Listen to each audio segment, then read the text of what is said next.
à tous. Bon, petit roulage avec le X-Max. Alors dernier roulage avec ses batteries d'origine Traxxas. Moi je suis à presque 10 packs avec. Je les ai eu déjà gonflés.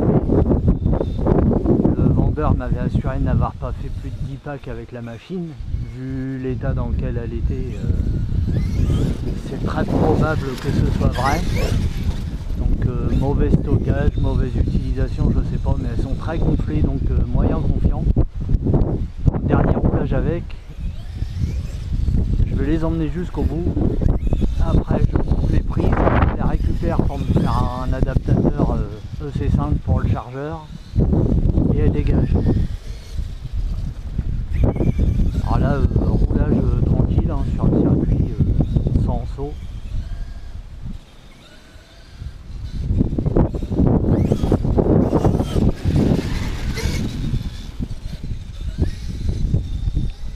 Voilà, beaucoup de feuilles au sol. On a eu un bon gros coup de vent hier. Ça souffle encore pas mal.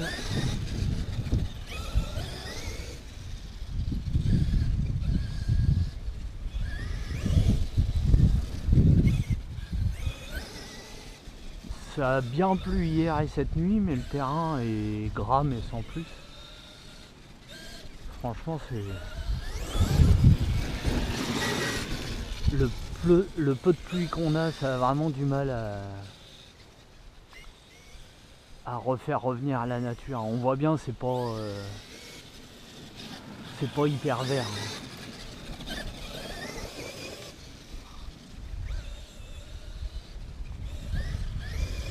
Alors premier ressenti pour vous en vidéo sur le X-Max, bah ça correspond exactement à ce que j'attendais.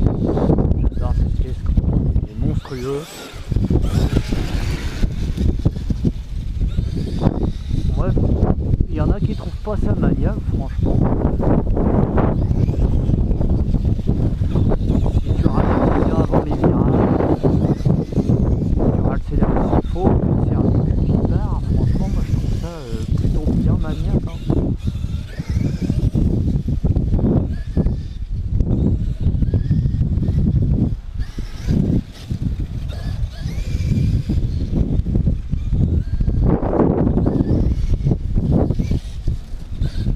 Sur mon morceau de circuit là il va bien hein. Je pensais que j'aurais plus de mal que ça à le tenir dans les courbes et... Oh. Alors c'est comme ça que j'ai cassé la... Après 5 ou 6 chocs comme ça, j'ai cassé la partie avant, le bulkhead d'avant. C'est fendu. Donc là pour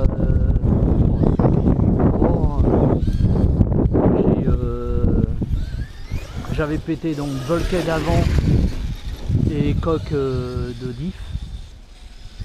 Donc bulkhead avant changé, coque de diff, je l'ai remise en alu.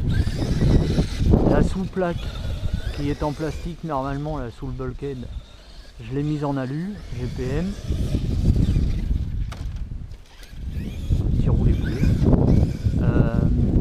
Qu'est-ce que j'ai fait d'autre? Ressort de sauve-cerveau plus dur et biellette réglable. Je dirais celle en plastique. Dans la foulée, 2 packs après, j'ai le cerveau qui a déclaré forfait. J'ai des pignons qui ont sauté, il s'est décalé, du coup électriquement il braillait comme c'était pas possible, il avait perdu son verre en fait. Donc je l'ai ouvert, je lui ai fait retrouver son zéro, j'ai vu que électriquement du coup il était revenu à la normale, il fonctionnait. Donc au lieu de changer le cerveau, bah, j'ai acheté le kit pignon métal là, que j'ai monté dessus. Puis bah ma foi, pour l'instant ça va. Hein. Donc on va laisser comme ça. Ça c'était pour eux. On va laisser comme ça, puis on verra combien de temps ça tient. si ça lâche, bah, on prendra un 20-85X.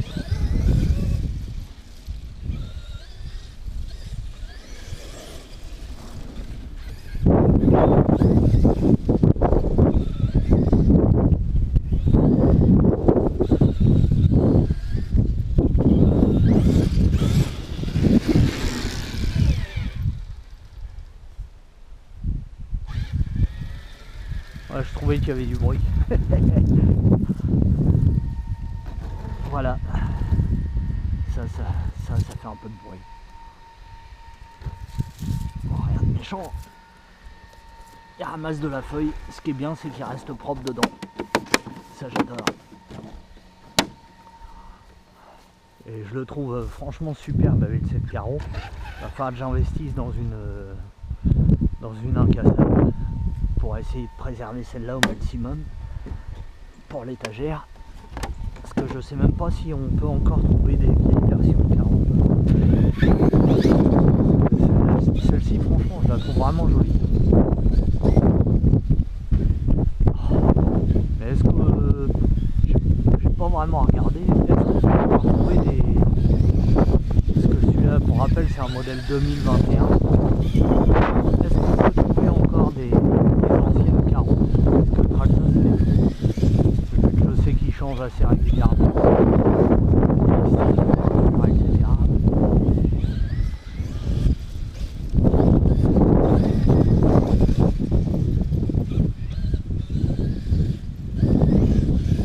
Alors lui, c'est bien, c'est que du coup, il me nettoie le tracé bien correctement. Alors déjà, comme je disais tout à l'heure, vu qu'il pleut pas tant que ça en fait, on a beau dire qu'il pleut en Normandie, franchement, est-ce que j'ai un microclimat là où je suis? J'en sais rien, mais on n'a pas non plus de vent extrême. On voit bien que la terre est sèche, il n'y a pas besoin d'aller très profond pour que ce soit très sec. Et du coup, bah, là le circuit, je ne l'ai pas tondu depuis presque 3 semaines. Alors autour, j'ai Wally, mon robot qui tombe là. Mais le circuit par lui-même, je suis pas repassé dessus depuis 3 semaines. Bon, je roule assez régulièrement, mais je prends jamais vraiment toute la largeur de la piste. Donc les parties où je passe le plus, forcément, c'est bien nettoyé. On voit bien hein, dans les virages, etc. qu'on voit la terre. Mais même sur la ligne droite où je vais pas partout, on voit que ça n'a pas poussé énormément.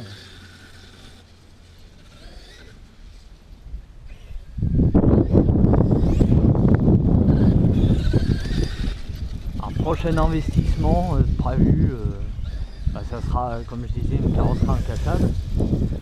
Puis bah, va falloir que je me trouve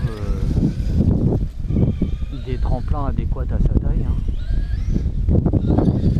Donc bah, les fameux tremplins Joey Club là.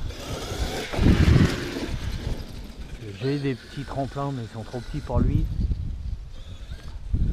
Dès que je les prends, il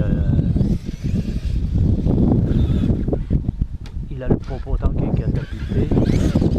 C'est trop court.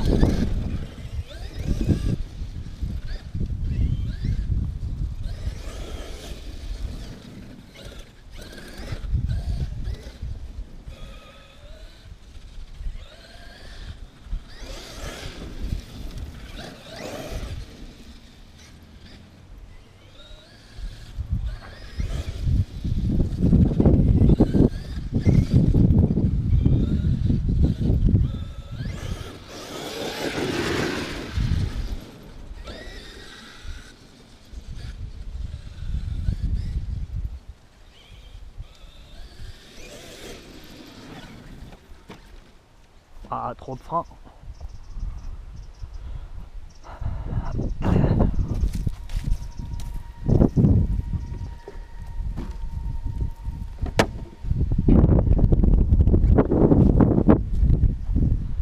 Tu as dit qu'il fait pas beau en Normandie. Bon, c'est gris, hein. On devrait se prendre de la flotte avant ce soir. D'où la petite sortie, là je profite du beau temps. l'avantage, hein. Tu as le circuit au fond de la cour, tu sors quand tu veux.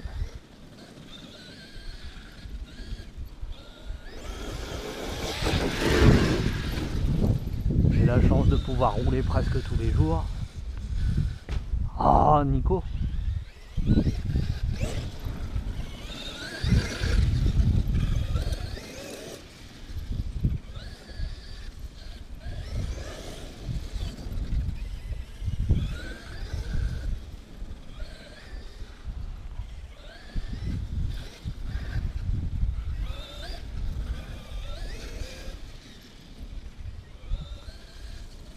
Alors bon, c'est un peu dommage, c'est que les batteries, ça se trouve, elles pourraient tenir encore, mais je les trouve vraiment gonflées, j'ai pas envie de prendre de risques.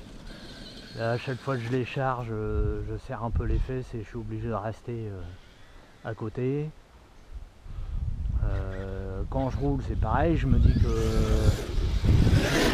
si je tire trop dessus ou quoi, est-ce qu'elle se mettrait pas à cramer dans le bousin? J'aimerais bien pas avoir un châssis à changer parce qu'il prend feu. Donc bon, bah, dans le doute, hein. J'ai eu la chance de le toucher pas trop cher. Là je me suis pris, pour ceux qui ont vu les posts, je me suis pris une paire de Ouvo.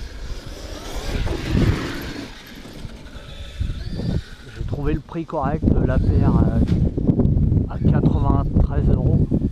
Ouais, c'est ça, 93 € en... Je crois que c'est du 6002 ou 6005 en 130C.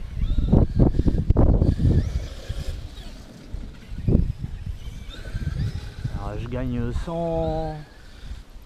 120 grammes presque par batterie. Donc mine de rien, ça va lui faire... sur un gros bébé comme ça, c'est pas énorme, mais ça va lui faire 220 grammes de... Oh merde!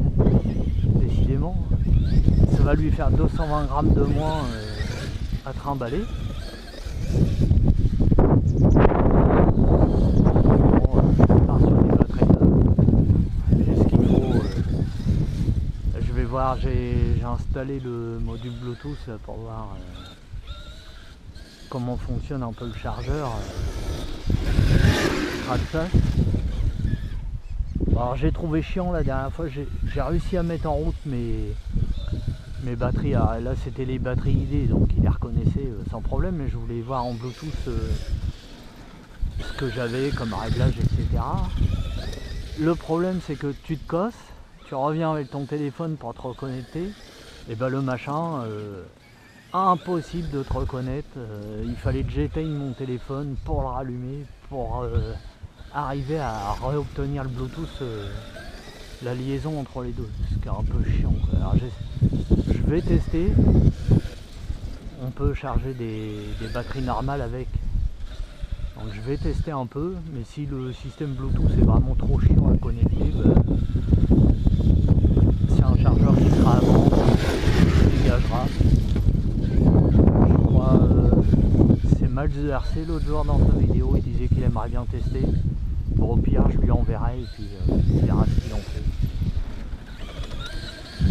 Je vais voir avant. Mais bon, moi j'aime pas prendre le chou si le Bluetooth il met 3 plombes à se connecter, ou si à chaque fois je suis obligé d'éteindre mon téléphone pour le rallumer pour voir ce qui se passe.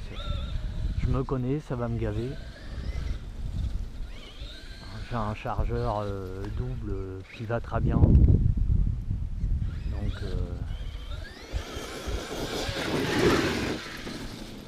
je vais pas me prendre la tête avec un deuxième chargeur s'il est capricieux en termes de connexion et puis pour surveiller les batteries, etc. Celui que j'ai, au moins tu as la surveillance en direct, tu vois tout à l'écran tout de suite. Alors j'ai rien contre les connexions Bluetooth, etc. mais quand ça marche bien, quoi, tu arrives près du bordel, tu essayes de te connecter, hop, il se connecte. S'il te demande d'éteindre ton téléphone à chaque fois, ou le chargeur alors que tu es en train de charger, je vois pas trop l'intérêt, quoi.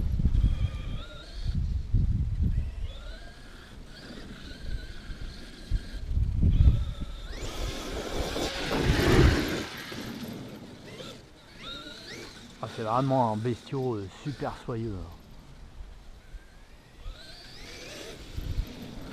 Alors j'ai pas encore été le tester dans les forêts près de chez moi. Le problème c'est que j'ai beaucoup de silex. Vu le prix des boudins, j'aimerais éviter d'avoir 4 roues à changer tout de suite.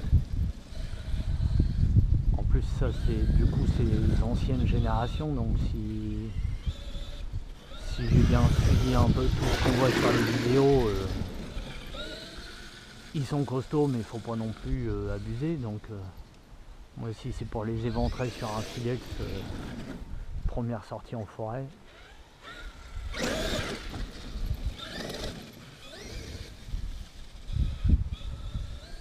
Ouais, c'est cool, je nettoie un peu les virages là.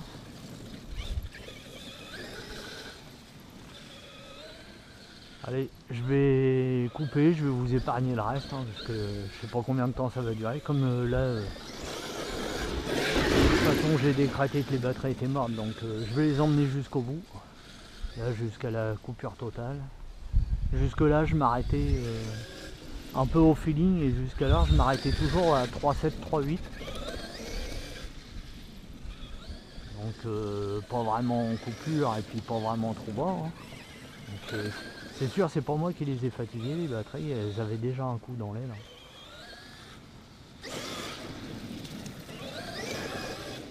Alors est-ce qu'elles avaient été mal stockées, j'en sais rien.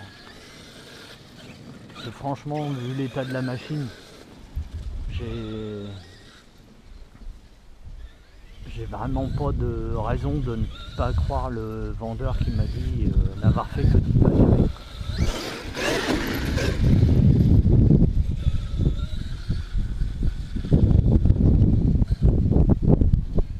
Pas une seule vis de rouillé. Je crois même que aucune vis n'a jamais été démontée. Parce qu'on le voit tout de suite en tête de vis, hein, quand ça a été démonté une fois ou pas. Là franchement il n'y avait rien dessus. Les noix, elles ont pas une marque. Bon, vous me direz, il peut avoir changé les noix, il peut avoir changé les styles. Mais bon,